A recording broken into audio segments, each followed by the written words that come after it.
La fenêtre de tolérance pour nourrir le sentiment de sécurité.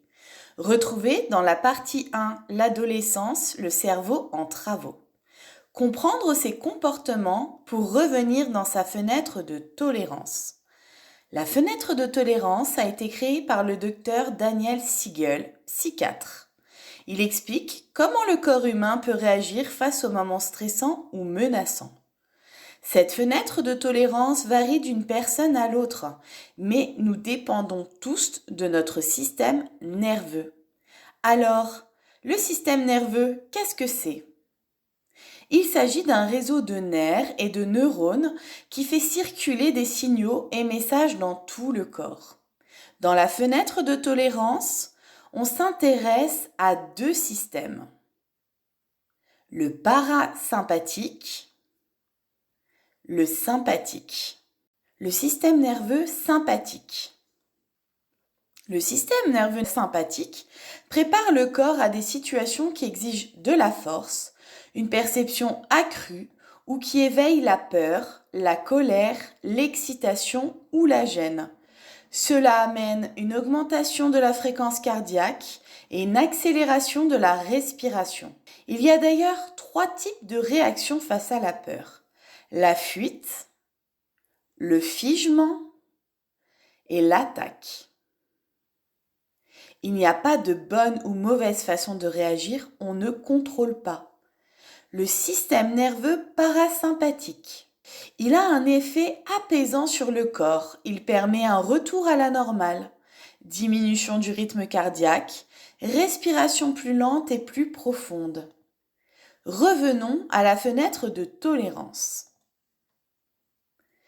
Elle se distingue en 3 parties, l'hyperactivation, la connexion et l'hypoactivation. La zone de confort ou connexion, comme son nom l'indique, est une zone où on se sent connecté à soi et aux autres. L'exploration et l'engagement social sont possibles. On est nourri par le sentiment de sécurité, ce qui nous permet de réguler notre stress et nos émotions. On arrive à penser, prendre des décisions, apprendre, prendre soin de soi. C'est grâce au système parasympathique. La zone d'hyperactivation. Lorsque le stress est trop intense, on peut sortir de sa fenêtre de tolérance par le haut. On peut ressentir de l'agitation, de l'impulsivité, de l'agressivité ou encore de l'anxiété. Il est plus difficile de réfléchir et on peut se sentir dépassé par ce qu'il se passe. Le système sympathique est hyperactivé. Afin de revenir dans sa fenêtre de tolérance et dans la zone de connexion, il est possible d'utiliser des techniques d'apaisement. Exercice de respiration, méditation, relaxation. La zone d'hypoactivation. Lorsque le stress est trop intense, on peut sortir de sa fenêtre de tolérance par le bas. On peut ressentir de la fatigue, une sorte de déconnexion, un sentiment de déprime. Il est difficile de penser ou de dire non.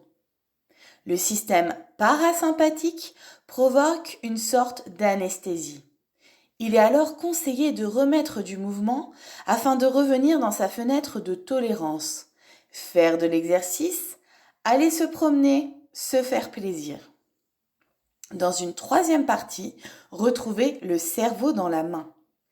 À la Maison des adolescents, des professionnels vous écoutent, vous conseillent et vous accompagnent. Ils sont spécialisés dans l'adolescence et accompagnent les parents dans cette période qui peut être vécue comme difficile.